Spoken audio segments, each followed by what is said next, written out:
Magandang gabi mga idol. Nandito po tayo ngayon sa bahay.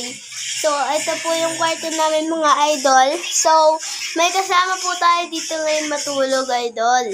Ito po si Kuya Idol. Nag-e-effort siya idol. So, idol. Ito naman si ate. Siya ay dulo. Nagsiselfon po si ate mga idol. So mga sarap yung sapakin.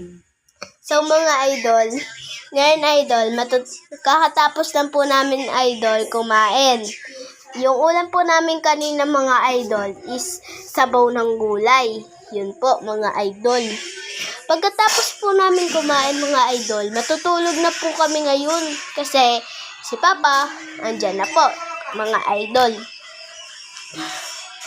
So ngayon idol, ang gagawin natin ngayon ay umupo muna dito sa ating kama. So guys, ngayon, ano nga po pala yung tawag dun sa, alamin nyo na, ang tawag sa, anong English ba sa mga pusa?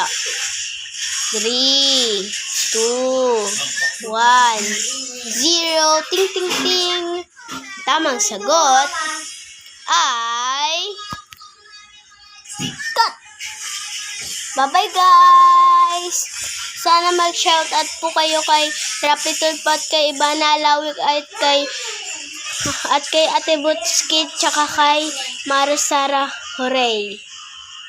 Tapos nun guys, bye-bye talaga guys. Mamimiss ko po kayo guys at hindi ko po kakalimutan. Maraming God bless na ibibigay sa inyo ni Jesus guys. Bye-bye! Magandang gabi!